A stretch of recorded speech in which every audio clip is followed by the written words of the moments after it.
بني آدم از علم یابد کمال نه از حشم توجا و مال و منال چوشم از علم باید گداخت که به علم نتوا خدا را شناخت طلب کردن علم شد بر تو فرض دیگر واجب است از پیش قطع راز ان لجسدك عليك حقا ولزوجك عليك حقا ولولدك عليك حقا ولجورك عليك حقا তোমার স্ত্রীর, তোমার সন্তানের, তোমার পরিবারের, আত্মীয় স্বজন, পাড়া প্রতিবেশীর হক রয়েছে। আমরা সর্বপ্রথম যে আলোচনাটা করতে চাই, আল্লাহ রাসূল সাল্লাল্লাহু আলাইহি সাল্লাম হাদিসে পাকে বলেন, ইন্নামা সাম্মাহুমুল্লাহু আবরারা, আল্লাহ তাআলা তোমাদের মধ্যে অনেক মানুষকে আল্লাহ তাআলা নেককার হিসেবে সম্বোধন করেছেন। কেন? লিআন্নাহুম বাররুল আবা ওয়াল আবনা। কেন কেন ছেলে হলে বাপের সেই হক আদায় করে, বাপ হলে সন্তানের হক আদায় করে।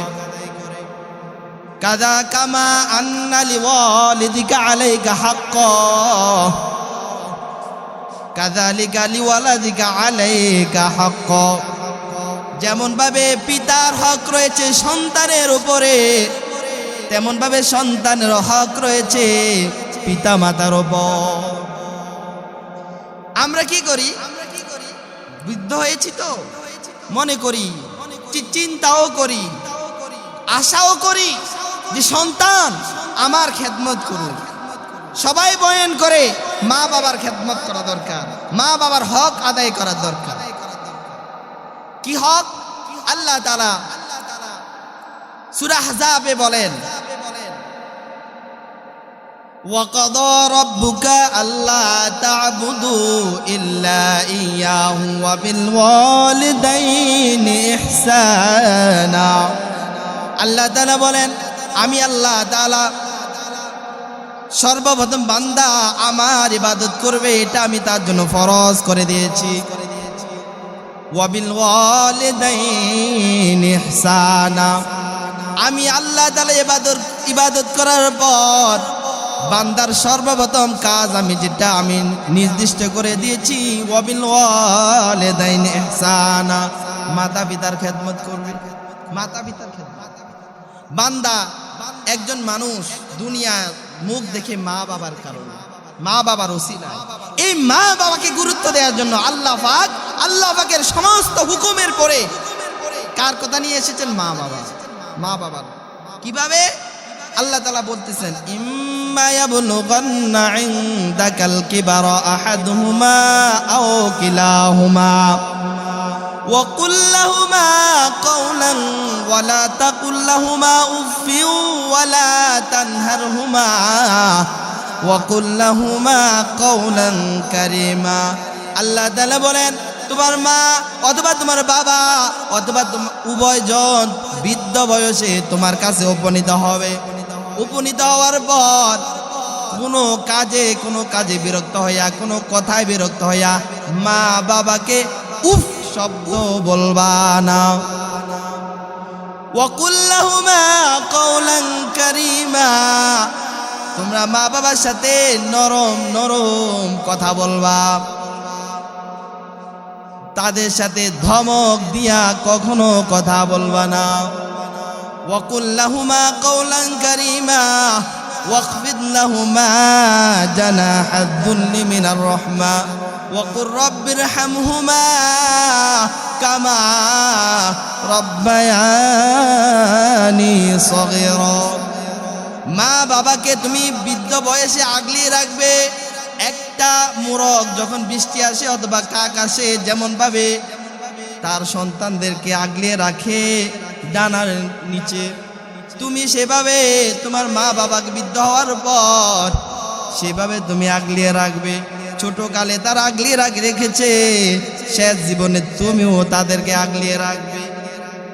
পিতা মাতা যখন দুনিয়া থেকে চলে যাবে, চলে যাওয়ার পর একটা কাজ শুধু তোমার বাকি, তুমি বলবে বারবার 5 ওয়াক্ত নামাজে কবরের সামনে যাইয়া ওয়াকুর রব্বির হামহুমা কামা রব্বায়ানি সগীরা, এই দোয়াটা বারবার করবে। এটা হলো পিতা মাতার হক, ঠিক না?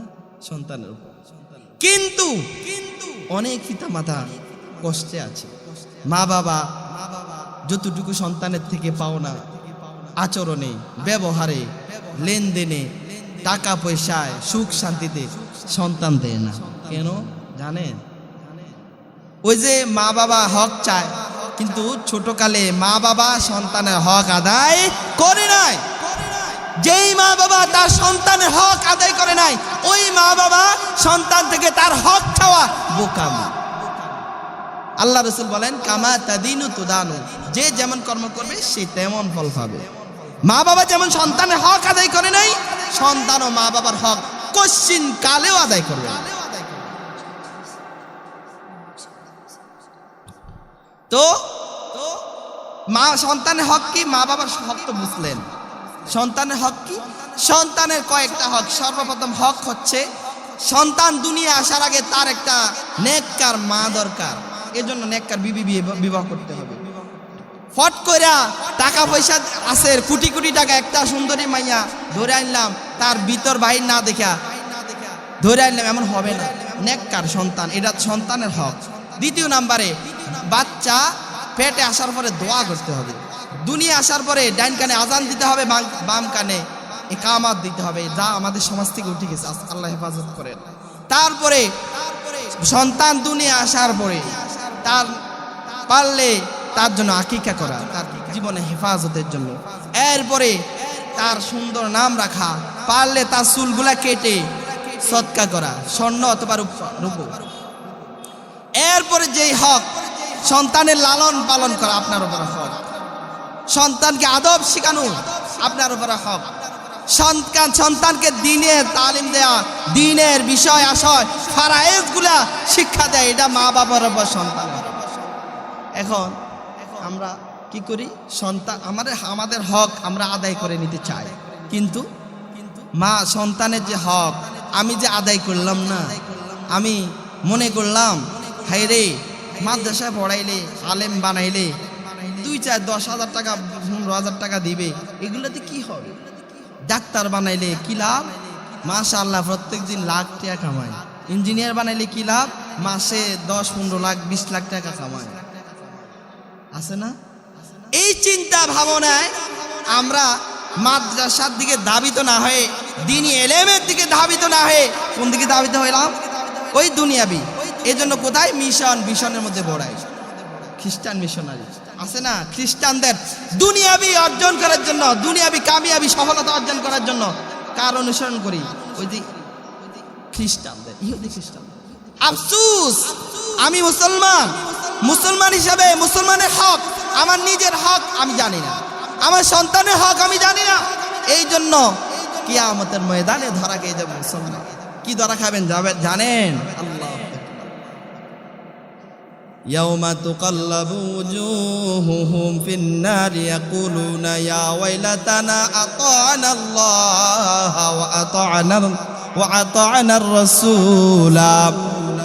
কিয়ামতের ময়দানে যখন সন্তানকে আল্লাহ তাআলা জাহান্নামের ফয়সালা করবে, ফয়সালা করার পর ওই সন্তান যখন দেখবে তার সামনে জাহান্নাম সামনে দেখার পর সে ভয় পেয়ে যাবে, সে উল্টা পাল্টা কথা বলা শুরু করবে, সে মিথ্যার আশ্রয় নেওয়ার চেষ্টা করবে।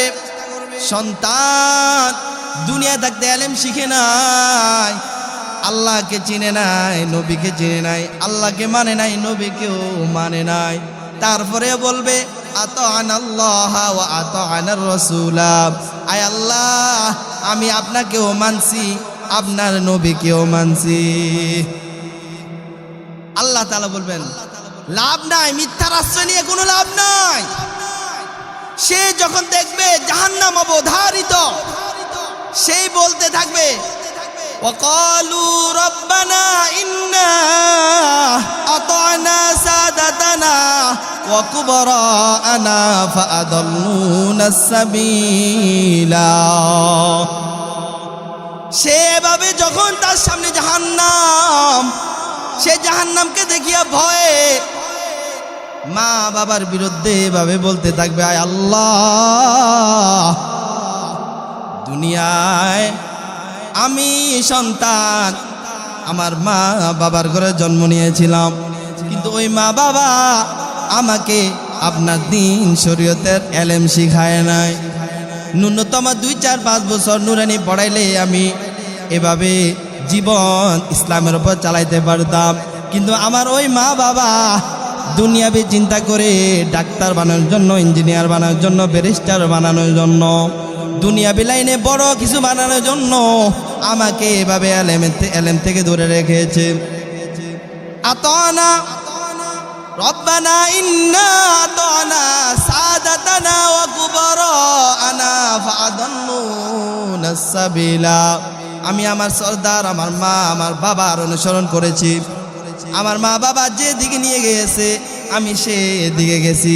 ফাআদাল্লুনা সাবিলা, ওই মা এবং বাবা আমাকে গুমরা করে দিয়েছে, সঠিক লাইন থেকে, সিরাতুল মুস্তাকিমের রাস্তা থেকে আমাকে দূরে সরিয়ে দিয়েছে, কুরআনের শিক্ষা থেকে দূরে রেখে দিয়েছে, হাদিসের শিক্ষা থেকে দূরে রেখে দিয়েছে।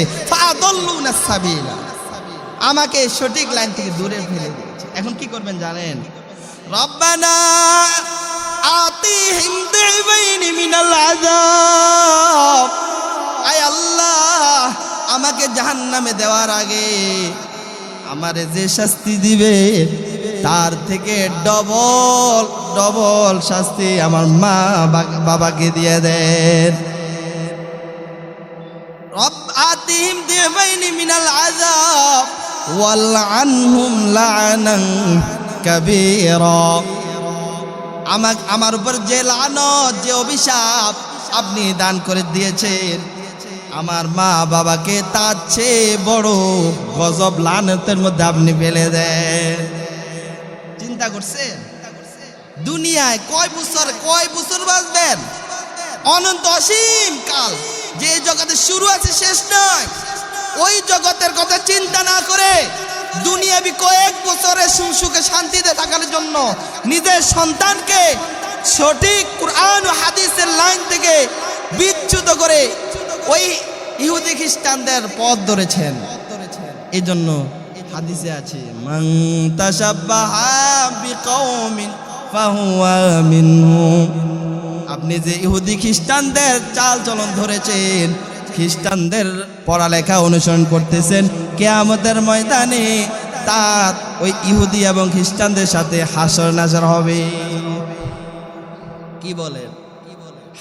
ইহুদি খ্রিস্টানদের সাথে হাসর নাসর হইলে মনে তারা যেহেতু জাহান্নামী, আপনি মনে জান্নাতে যাবেন না, জাহান্নাম। সেই জন্য মুসলমান সাবধান হওয়ার চেষ্টা করি। আল্লাহ তাআলা সন্তানকে আমার কাছে আমানত রেখে দিয়েছেন। সন্তানকে আমার কাছে আল্লাহ তাআলা আমানত দিয়েছেন। ওই আমানত যদি খেয়ানত করি, তাহলে আমিও আমানত খেয়ানত করার কারণে রোজ হাসরের ময়দানে জবাব দিতে পারবো না আল্লাহ তাআলার কাছে। আল্লাহ তাআলা প্রত্যেকটা সন্তানকে দুনিয়ার মধ্যে ইসলামের দিন, ইসলামের কুরআন ও হাদিসের মালাকা অর্জন করার যোগ্যতা আল্লাহ তাআলা দিয়ে দেয়, কিন্তু মা বাবা তা পরিবর্তন করে দেয়। কুল্লু মাউলুদিন ইউলাদু আলাল ফিতরাহ ফাআবাওয়াহু ইউহাউদানিহি আও ইউনাসসিরানিহি আও ইউমাজ্জিসানিহি। প্রত্যেকটা সন্তান দুনিয়ার মধ্যে দিন ইসলাম গ্রহণ করার মালাকা যোগ্যতা নিয়ে আসে। মা বাবা যদি ইহুদি হয়, ওই সন্তানকে ইহুদি বানাইয়া দেয়। যদি ওই মা বাবা খ্রিস্টান হয়, ওই সন্তানকে খ্রিস্টান বানাইয়া দেয়। ওই মা বাবা যদি অগ্নিপূজক হিন্দু হয়, ওই সন্তানকে মা বাবা হিন্দু বানাইয়া দেয়। কথা বুঝছেন? প্রত্যেকটা সন্তান কোরআন হাদিস গ্রহণ করার, মালাকা অর্জন করার, যোগ্যতা অর্জন করার শক্তি রাখে, কিন্তু মা বাবা ইহুদি, এই মা বাবা ইহুদি কালচারের মহব্বতের কারণে তাকে ইহুদির প্রতিষ্ঠানে দেয়, খ্রিস্টানদের প্রতিষ্ঠানে দেয়। মা বাবা, যে মা বাবা মুসলমান, সঠিক মুসলমানধারী, ইসলামকে ভালোবাসে, কোরআনকে ভালোবাসে, হাদিসকে ভালোবাসে, উলামায়ে কেরামকে ভালোবাসে, সে সঠিকভাবে সঠিক লাইনে থেকে তার সন্তানকে দ্বীনের মাদ্রাসার মধ্যে দিয়ে দেয়। আপনি বড় বানাবেন, কিছু বানাবেন, বানান, সমস্যা নাই, কিন্তু একটা বিষয় খেয়াল রাখেন। আল্লাহ রাসূল বললেন, মুরু আওলাদাকুম বিসসালাহ ওয়া হুম আবনাউ সাব'i সিনিন ওয়াদরিবুহুম আলাইহা ওয়া হুম 10 সিনিন। ছেলে সন্তান যখন 7 বছর হয়ে যাবে, ওই সন্তানকে তোমরা নামাজ শিক্ষা দাও। সন্তান যখন 10 বছরের হয়ে যাবে, নামাজ না পড়ার কারণে তুমি তাকে বেত্রাঘাত করো। ও আমার বাবারা, আমার ভাইয়েরা, আপনার সন্তান 10 বছর হয়ে গেছে, জিজ্ঞাসা করেন তো, বাবা বলো তো সূরা ফাতিহাটা সঠিকভাবে বলতে পারো কিনা? স্কুল পড়ছে আমার একটা ছাত্র, দেখান, হায় হায় হায়, আফসোস আফসোস, নিজেও ভিন্ন লাইনে, সন্তানকে ভিন্ন লাইনে নিয়া দুনিয়া খসারা, আখিরাত খসারা করতেছে। আল্লাহ হেফাজত করে। সম্মানিত হাজিরিন, আখিরাতের ফরাইলে লাভ কি একটু বলবো? মান ক্বারা আল কুরআনা ওয়া আমিলা বিমা ফীহি উলবিসা ওয়ালিদাহু তাজান ইয়াউমাল কিয়ামাহ।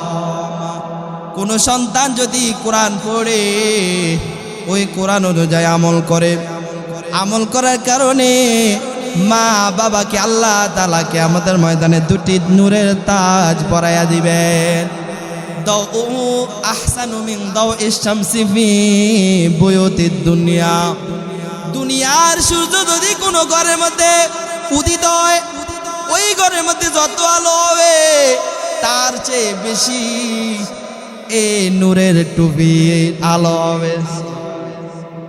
অন্য আব্দুর রহমানের চাচা চাচি আত্মীয় স্বজন আফসোস করতে থাকবে, হায় রে, আব্দুর রহমানের মা, আব্দুর রহমানের বাবাকে আল্লাহ তাআলা এত সম্মান দিয়ে দিলেন, আমি আমার সন্তানের জন্য কতই না করলাম, লক্ষ লক্ষ কোটি কোটি টাকা সন্তানের পিছে ব্যয় করে দিলাম, ডাক্তার বানানোর জন্য, ইঞ্জিনিয়ার বানানোর জন্য, কিন্তু আব্দুর রহমানের মা বাবা তেমন কোনো খরচ করে নাই, অল্প খরচ করেছে, হাফেজ বানাইছে, দ্বীনের আলেম বানাইছে। বানানোর কারণে আল্লাহ তাআলা কত বড় সম্মান দিয়ে দিয়েছেন। আফসোস করতে করতে আঙ্গুল থেকে চাবাইতে চাবাইতে পুরা হাত খেয়ে ফেলবে। আরেকটা হাদিস, ক্বালা আন-নবিয়্যু সাল্লাল্লাহু আলাইহি ওয়াসাল্লাম, মান ক্বারাআল কুরআনা ফাস্তাযহারাহু ফাআহাল্লা হালালাহু ওয়া হাররামা হারামাহু আদখালাহু আল্লাহুল জান্নাহ ওয়া শাফাআহু ফি 'আশরাতিন মিন আহলি বাইতিহি কুল্লুহুম ক্বাদ ওয়াজাবাত লাহুন নার। আল্লাহ রাসূল বলেন, কোন মা বাবা যদি তার সন্তানকে কোরআন পড়ায়, কোরআনের হাফেজ বানায়, ওই সন্তান যদি হালালকে হালাল, হারামকে হারাম মানিয়া জীবন পরিচালনা করে, আল্লাহ তাআলা সর্বপ্রথম ওই সন্তানকে জান্নাত দিবেন। সাথে সাথে তার মা বাবা, আত্মীয় স্বজন যারা আছে, এমন 10 জন যারা জাহান্নামবাসী হয়ে গেছে, ওই 10 জন জাহান্নামীকে সুপারিশ করিয়া সে জান্নাতে নিয়ে যাবে। সুবহানাল্লাহ। আরেকটা হাদিস,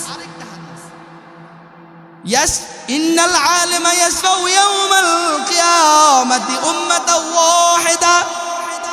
একজন আলেম, একজন দ্বীনের আলেম যদি আপনারা বানান, ওই আলেম কত মানুষকে জান্নাতে নিয়ে যেতে পারবে শুনেন।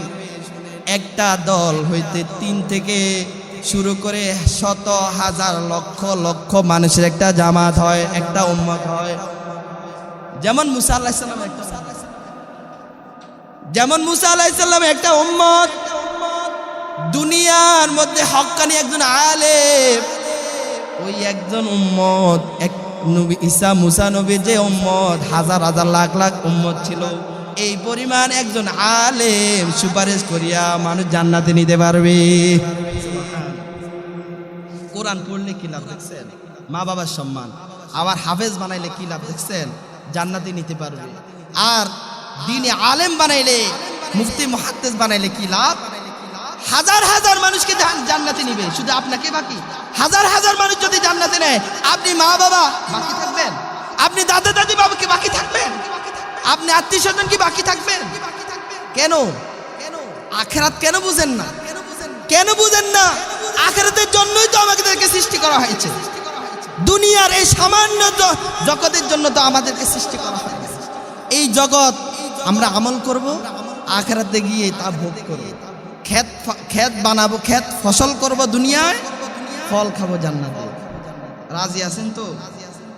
আমি এলাকার প্রত্যেকটা মা বাবার প্রতি অনুরোধ করব, আপনাদের সন্তানদেরকে, কোন সন্তানকে কমপক্ষে নুরানি নাজেরা না পড়াইয়া, নুরানি নাজেরা না পড়িয়ে স্কুল কিন্ডার গার্ডেনে দিবেন না। হাত জোর করে, পা ধরি মাপ চাই, কর জোর করে মাপ চাই, দিল ফাটা কথা বলতেছি।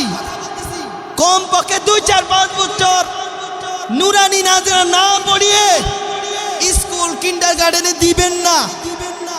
আপনাদের মুক্তির জন্য, আপনাদেরকে আখিরাত মুখী বানানোর জন্য, আখিরাতে বাঁচানোর জন্য বলতেছি। ছেলে সন্তান নায়নাজপুরকে দ্বীনি লাইনে 2-4-5 বছর পড়ান, এরপরে যদি ভালো লাগে, আখিরাত বেশি চান, তাহলে হাফেজ বানান, আলেম বানান, নতুবা আপনি অন্য কিছু পড়ান, সমস্যা নেই। সকালে আপনি শুটকির ভর্তা খেয়ে খাওয়াই দিলেন, তো সারাদিন খাওয়ার পর রাত্রে ওই শুটকির ডেকুরে দিবে। সে সারা জীবন এখানে পড়ার কারণে সারা জীবনে দিনের ওপরে চলতে, আপনিও আখিরাতে বেঁচে গেলেন। সময় থাকতে সেই জন্য মুসলমান একটু সতর্ক হই। দুনিয়াবি মা বাবা যারা আছে, দুনিয়ার মুখী, আপনারা দুনিয়ার আপনি বানান, সমস্যা নেই।